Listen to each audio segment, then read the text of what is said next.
Arwin and the Special, Part 1, by Sven Pertelson. The city streets were icy as Arwin made her way to work. Here and there Christmas decorations lit shop fronts and homes in the pre-dawn gloom. At least she knew what to expect, as she'd learnt to drive a bus here last winter. To say it was challenging was an understatement. 12 tons of bus was a handful at the best of times. Adding ice, snow, and unpredictable car drivers to the equation made life really interesting. Pinned to the schedule board in the bus depot was an envelope addressed to her. That was unusual. The note inside was short. Your runs for today have been reallocated to other drivers. Report to the supervisor's office when you arrive. What the? Arwin racked her brains. No, she'd not dented or even scratched her last bus. There had been that difficult passenger, but she'd been firm and correct with him, and the remaining passengers had even clapped her as she dropped him off. What was this about? Quick check of uniform? All in order. This was puzzling and worrying. Someone had made an attempt to make the corridor leading to the supervisor's office a little festive. Faded paper chains, some threadbare strands of tinsel, and even a miniature Christmas tree that looked as if it had survived a hurricane. The office door was open and the sour-faced supervisor was sitting behind his desk. "Come in, Arwin. Shut the door and take a seat." A seat? This must be bad. The plastic chair across from the supervisor rocked on its uneven legs as Arwin waited for the supervisor to look up from his paperwork. She could see her personal file on his desk. Finally, he looked up and spoke. "We've been looking through the files of all the people we took on in the last year. We found one or two things in your resume that prompted us to call you in. In particular, we noted that you had some technical experience that we found unusual." Arwin gulped. She was sure that all the details were correct. There was nothing in there not supported by documentation. Unnervingly, the supervisor smiled and continued. "We have an assignment for you.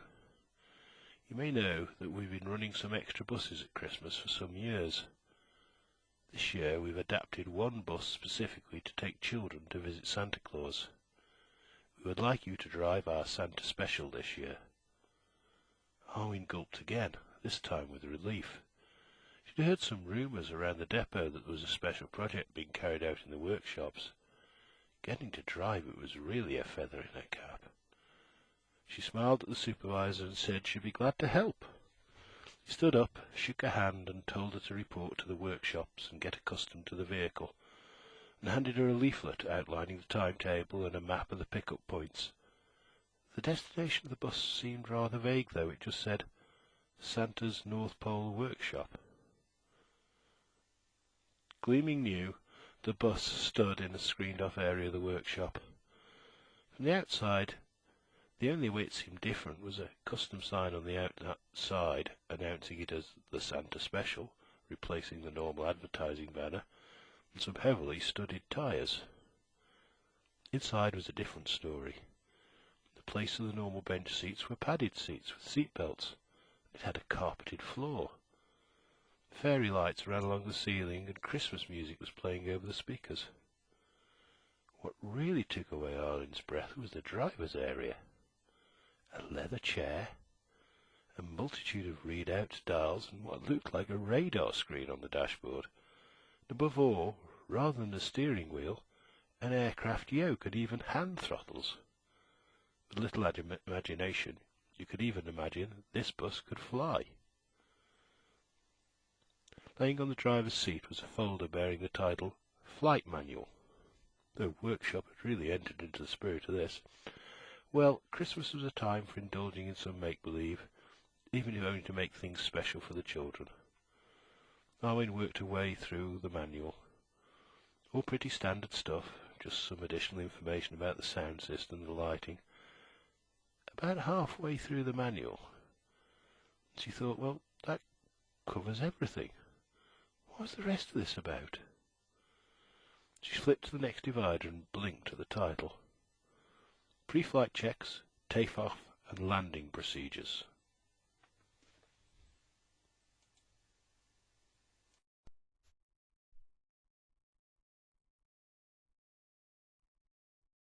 Arwin and the Special.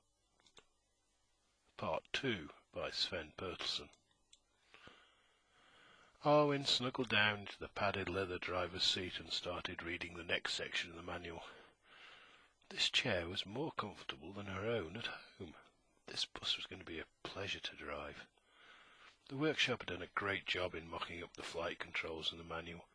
The GPS actually worked, but wanted a password to work out a route. It seemed the radar display used the GPS to make it look as if it was really working. This was even better than the 272 Santa bus they used for charity collections. A knock on the windshield roused her from reading. One of the mechanics was standing in front of the bus, wiping his hands on an oily rag. Came round to the door and Arwin opened it. "She's all fueled up, checked over and ready to go," he said. "Supervisor said you should take her out for a test and check your route. The pickups are all on Route 15 via Wellington, just not all the stops. The last pickup is 271, just across the way. Then you have to follow directions built into the GPS, as nobody else knows just where the final destination is. Give the supervisor a call on the radio when you've been round the route, and he will give you the password for the GPS." Arwin put the flight manual in the pocket by a chair and did a visual checks around the inside and outside of the bus. Even if the mechanic said everything was okay, there was no way she was going to get into trouble if there was anything wrong with the bus when she got it back to the depot. Everything looked fine. Time to fire her up and get going. Pulling out of the depot, she waved at several other drivers who smiled at seeing Arwin driving the Santa Special and waved back. Running along a route without having to stop for passengers took Arwin back to the days of her training. But this time she was going solo. No instructors and no snide remarks from other trainees. Well, she'd showed them. Who was it that was chosen to drive the Santa Special? Not them. She went round the route. Arwin made sure she spotted where the pickup points were. It would not do to miss one when she started for real tomorrow. The bus hummed along nicely. Even the Christmas music on the speakers was good. Some jazzy numbers mixed in here and there. Arwin even hummed along with some numbers. She was getting into the Christmas spirit.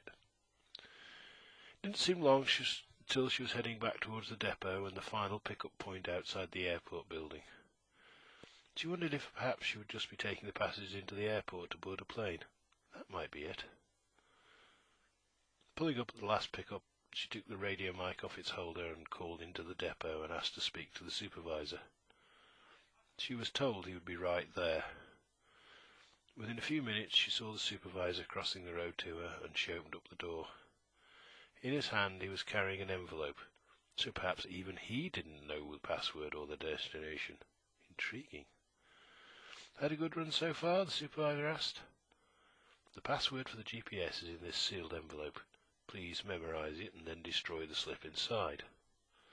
He handed her the decorated envelope. It had her name on it in very neat italic writing, and a border of reindeer pulling a sleigh. Cute. Arwin opened the envelope, and pinned to a note inside was a small slip of paper. Better read the note first. In the same neat italic writing it said, "Dear Arwin, please follow the instructions the GPS gives you exactly, even if it seems rather strange. Your call sign for this mission is Rudolph 1. Please keep your radio open on frequency 121.800 to start with. You'll be told when you need to change frequency. Now, please open the password slip and get started. Hugs, Santa." Arwin unfolded the password slip and her jaw dropped. This was getting creepy. There used to be a joke amongst IT professionals that a user's most likely passwords were the name of a pet or significant other. How on earth had someone chosen Corwin Ileana as a password for her? She was going to have to check her computer at home for keyloggers when she got back.